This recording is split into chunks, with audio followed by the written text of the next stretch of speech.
Hello everyone, welcome back to another video. In this video, we will learn how transport of food molecule take place in plants.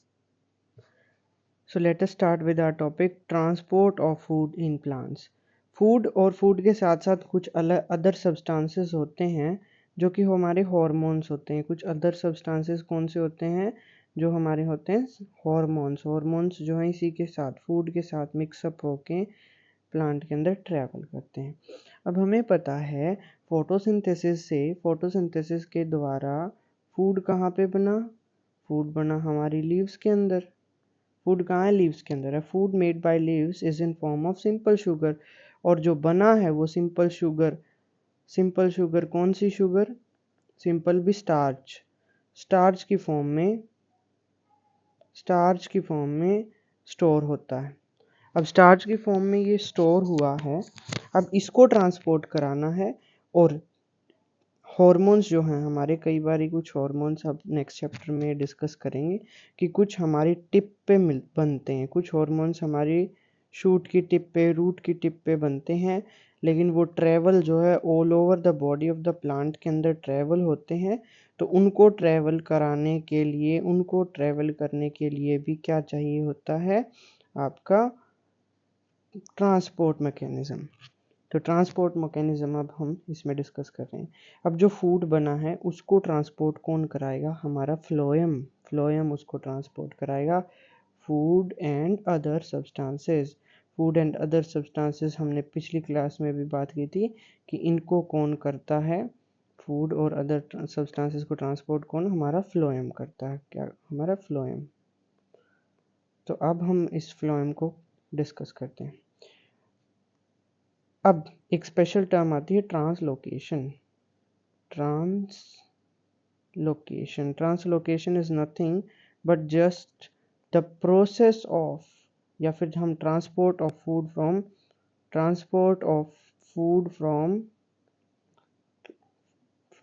From leaves to all other parts. Transport of food from leaves to all other parts of the plant के हर एक part के अंदर food जो transport हो रहा है उसी को हम ट्रांसलोकेशन कह रहे हैं। ये मूवमेंट जो है, ये मूवमेंट कौन कराता है? फ्लोएम कराता है। और फ्लोएम के अंदर भी हमारे फ्लोएम के अंदर जो है, फ्लोएम के दो कंपोनेंट्स हम पढ़ेंगे। एक तो हम पढ़ेंगे सीव ट्यूब्स और दूसरा पढ़ेंगे हम कंपेनियन सेल्स। तो हम हमारे फ्लोएम का स्ट्रक्चर देख लेते हैं। हमारे फ्लोएम का स्ट्रक्चर कुछ इस तरीके का होता है। This is the structure of a phloem. Phloem के अंदर लॉन्ग ट्यूब्स होती हैं जिन्हें हम क्या बोलते हैं? जिन्हें हम बोलते हैं sieve tubes. These are the sieve tubes. उनको हम बोल रहे हैं सीव ट्यूब्स बोल रहे हैं। और इन्हीं सीव ट्यूब्स के द्वारा ट्रांसपोर्ट जो है वो हो रहा है।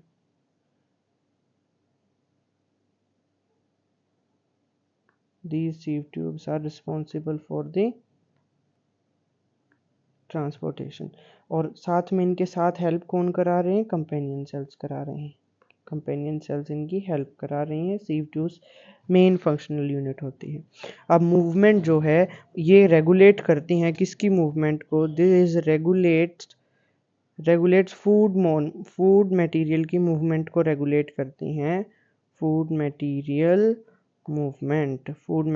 की मूवमेंट को जो है ये रेगुलेट करती हैं सीव ट्यूब्स क्या होती हैं? जस्ट लॉन्ग स्ट्रक्चर होती हैं, ट्यूब लाइक स्ट्रक्चर होती हैं। इनके पास साइटोप्लाज्म तो होता है लेकिन न्यूक्लियस इनके पास भी एब्सेंट होता है। न्यूक्लियस एब्सेंट लेकिन साइटोप्लाज्म प्रेजेंट होता है। तो ये हमारी जाइलम से डिफरेंशिएट हो गई क्योंकि इनके अंदर क्या हुआ? इनके अंदर साइटोप्लाज्म और न्यूक्लियस है, लेकिन हम आपके जाइलम के अंदर जो ये दोनों चीजें नहीं थी। सेकंड चीज हम बात कर रहे हैं, इनके पास लिग्निन की डिपोजिशन नहीं होती है। जो लिग्निन की डिपोजिशन आपकी जाइलम के अंदर प्रेजेंट थी वो फ्लोएम के अंदर एब्सेंट है, तो ये लिविंग होंगी। तो ये क्या हुई? लिविंग हुई। थर्ड बात करेंगे हम इनके जो एंड्स होते हैं, उनके एंड्स जो जाइलम से अगर आप इसको कंपेयर करते हो कि जाइलम जो है वो होलो होती है अंदर से और जाइलम के दोनों एंड्स ओपन होते हैं, लेकिन यहाँ पर एंड्स जो है वो पार्शियली ओपन है। एंड वॉल्स जो हैं phloem are not completely broken down, not completely broken down.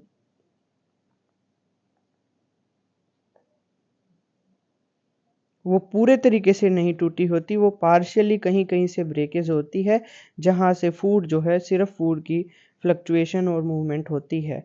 Water की जैसे जाइलम में वाटर ट्रांसपोर्ट हो रहा था तो वो होलो थी, उनके एंड्स जो है वो क्लोज नहीं थे, ओपन थे, लेकिन यहाँ पार्शियली क्लोज्ड हैं। तो ये जो हैं और ये जो एंड वॉल्स हैं इनको हम क्या बोलते हैं, ये जो एंड वॉल्स हैं these are known as sieve plates और सीव एलिमेंट्स। सीव एलिमेंट्स बोलते हैं, सीव प्लेट्स बोलते हैं, और सीव ट्यूब्स तो हमने इधर बात कर ली। तो ये सीव ट्यूब्स के ही कंपोनेंट्स हैं। बीच वाला स्ट्रक्चर आपका सीव ट्यूब कहलाता है, एंड वो जो वो सीव एलिमेंट्स या सीव प्लेट कहलाते हैं, सीव प्लेट्स कहलाते हैं। तो ये बात हो गई, ये तीन डिफ्रेंसिएशन आपके जाइलम से हो गई। क्या क्या कि इनके पास साइटोप्लाज्म प्रेजेंट है, लेकिन न्यूक्लियस इनके पास अभी भी प्रेजेंट नहीं है, कोई लिग्निन की डिपोजिशन नहीं होती, एंड्स जो हैं वो कंप्लीटली ब्रोकन डाउन नहीं होते हैं। अब सीव ट्यूब्स जो हैं फॉर्म करती हैं फ्लोएम को। अब वो लिग्निन की डिपोजिशन नहीं हुई तो वो लिविंग हो गई, लेकिन न्यूक्लियस इनके पास अभी भी नहीं है। अब हम बात करते हैं हमारे सेकंड कंपोनेंट सेल्स की, जो कि कंपेनियन सेल्स थी। कंपेनियन सेल ये सेकंड कंपोनेंटल सेल होती हैं किसकी, फ्लोएम की। ये फ्लोएम के साथ जुड़ी हुई होती हैं, एसोसिएटेड होती हैं। They are just next to कहाँ होती है, next to sieve tube, sieve tubes के जस्ट नेक्स्ट होती हैं ये। ठीक है, इनके पास क्या होता है, दोनों चीजें। इनके पास साइटोप्लाज्म भी प्रेजेंट होता है और इनके पास न्यूक्लियस भी प्रेजेंट होता है। Cytoplasm and nucleus both are present, दोनों ही चीजें इनके पास प्रेजेंट होती हैं। ये सप्लाई करती हैं कुछ असेंशियल रिक्वायरमेंट्स। जो इन सीव ट्यूब्स को कुछ असेंशियल न्यूट्रिएंट्स या कुछ असेंशियल चीज़ें रिक्वायर होती हैं, वो कौन प्रोवाइड करता है, वो ये कंपेनियन सेल्स प्रोवाइड करती हैं। ठीक है, इस चीज़ को ध्यान से समझेंगे। देखो अब उसके बाद हम देखते हैं ट्रांसपोर्ट हुआ क्या। अब फूड जो है वो कहाँ बना है, फूड हमारी लीव्स में बना है, लीव्स में भी कहाँ, मीजोफिल सेल्स के अंदर, मीजोफिल सेल्स के अंदर। अब उसको कहाँ ट्रांसपोर्ट करना है, पूरी बॉडी के अंदर प्लांट की। तो फूड कहाँ आएगा, फूड आपका एंटर करता है, एंटर सीव ट्यूब, सीव ट्यूब्स के अंदर एंटर करता है। किसकी सीव ट्यूब्स, फ्लोएम की सीव ट्यूब्स। ये सीव ट्यूब्स आपस में इंटरकनेक्टेड होती हैं, एक दूसरे से जुड़ी हुई होती हैं।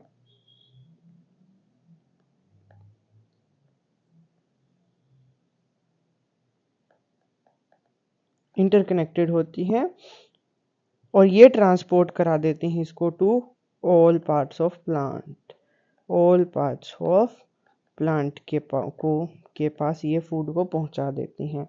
ठीक है, और प्लांट के अंदर, एक प्लांट के अंदर जो है फ्लोएम का नेटवर्क होता है, नेटवर्क ऑफ फ्लोएम, फ्लोएम का पूरा नेटवर्क होता है एक प्लांट के अंदर, सिंगल फ्लोएम नहीं होती है। ठीक है, अब इसको देखो, जब आप माइक्रोस्कोप में टीएस देखते हो तो टीएस के अंदर आपको कुछ इस तरीके से जो हैं, कुछ इस तरीके से फ्लोएम दिखेंगी। ये देखो, ध्यान से देखेंगे, sieve plates and sieve tubes are clearly visible. और ये सब स्ट्रक्चर क्या है, ये सभी फ्लोएम हैं, फ्लोएम है। और फ्लोएम के अंदर ये क्या है, ये सीव ट्यूब्स हैं। तो ये कहाँ, टीएस ऑफ स्टेम का काट लो आप, किसी भी चीज़ में फ्लोएम स्टेम में भी है, रूट में भी है। तो जब आप दोनों के किसी के भी टीएस को काटोगे, ट्रांसवर्स सेक्शन को काटोगे, तो उसमें आपको फ्लोएम दिखेगा और फ्लोएम के अंदर ये कंपोनेंट्स आपको क्लियरली माइक्रोस्कोप में विजिबल होंगे। अब हम पढ़ते हैं इंपॉर्टेंट टॉपिक, मैकेनिज्म। अब इसका मैकेनिज्म क्या है कि किस मैकेनिज्म के द्वारा जो है हाउ फूड इज ट्रांसपोर्टेड। अब बात आती है कि ट्रांसपोर्ट हो तो रहा है फ्लोएम से, हमें पता लग गया, लेकिन कैसे हो रहा है। तो हमने अभी बात की थी कि transport of food from leaves to all other parts is known as translocation. तो अब हम ट्रांसलोकेशन को ही एक तरीके से डिस्कस करने जा रहे हैं। ठीक है, अब हमने बात की थी जाइलम के अंदर जो है कोई एनर्जी रिक्वायर नहीं हो रही थी, लेकिन फ्लोएम के अंदर एनर्जी यूटिलाइज होगी, प्लांट की एनर्जी यूटिलाइज होगी फ्लोएम के अंदर। जाइलम में नहीं हो रही थी, लेकिन फ्लोएम को ज़रूरत पड़ती है। फ्लोएम जो है एटीपी की मदद लेता है, एटीपी की हेल्प से एनर्जी को यूटिलाइज करके वो फूड का ट्रांसपोर्ट कराता है। अब वो क्या करेगा, एनर्जी की हेल्प से फूड को लोड करेगा। Food is loaded in sieve tubes. सीव tubes के अंदर फूड आ गया, सीव ट्यूब्स के अंदर फूड आ गया। अब क्या हुआ कि ये जो शुगर आई है, शुगर मतलब स्टार्च जो आया है बाय प्रोसेस ऑफ ऑस्मोसिस, ये ऊपर की तरफ जाएगा। ठीक है, अब हमने बात की due to which pressure in phloem rises. जैसे ही ये फूड आया और ऑस्मोसिस के द्वारा, ऑस्मोसिस फैसिलिटेटेड डिफ्यूजन, ऑस्मोसिस, ये सभी आप हायर क्लासेस में डिटेल में पढ़ेंगे, तो उसमें नहीं जाते हैं। अब ये समझ लो बस कि इस ऑस्मोसिस के अंदर एनर्जी या एटीपी रिक्वायर पड़ रही है, रिक्वायरमेंट ज़रूरत पड़ रही है। तो इस ऑस्मोसिस के द्वारा फूड लोड हुआ सीव ट्यूब्स के अंदर, और फूड जब सीव ट्यूब्स के अंदर आया, अभी सीव ट्यूब साइटोप्लाज्म था, खाली थी, लेकिन अब इसके अंदर जब फूड मॉलिक्यूल आएगा, इसके अंदर जब फूड मॉलिक्यूल आएगा, फूड आएगा तो क्या होगा, ये प्रेशर को बढ़ाएगा, प्रेशर इंक्रीज कर जाएगा सीव ट्यूब्स के अंदर। सीव ट्यूब्स के अंदर प्रेशर बढ़ा, आप एक पतली सी पाइप के अंदर कुछ डाले जा रहे हो, तो उससे उसकी वॉल्स के ऊपर जो प्रेशर तो वो बढ़ रहा है ना। तो इसी हाई प्रेशर की वजह से फूड जो है मूव करता है, and due to this pressure, due to high pressure produced in phloem, phloem के अंदर ये जो टेम्परेचर राइज हुआ है प्रोड्यूस्ड इन फ्लोएम, इसकी वजह से जो है फूड मूव करेगा, food move to all plant parts, plant के हर एक पार्ट के अंदर जो है डिफ्यूज होगा, मतलब जाएगा उनके पास फूड मॉलिक्यूल जो ट्रांसपोर्ट होगा। So this allow phloem to transport food. और यही प्रेशर, ये जो प्रेशर हाई प्रेशर हुआ है, यही प्रेशर अलाउ करता है फ्लोएम को, allow phloem to transport food को ट्रांसपोर्ट कराने के लिए यही हाई प्रेशर रिस्पॉन्सिबल होता है। So this was all. ये प्रोसेस जो है ट्रांसपोर्टेशन की बहुत कॉम्प्लेक्स होती है, जो कि आप हायर क्लासेस में पढ़ेंगे, अभी आपके 10th लेवल तक ये इतनी ही है। So this was all about transport of food molecules in plants, and the transportation in plant completes here. In our next video, we will start transportation in animals. So with transportation in animals, we will start from blood. So thanks for watching my video. Do like, share and subscribe to our channel. Stay tuned for more interesting biology videos.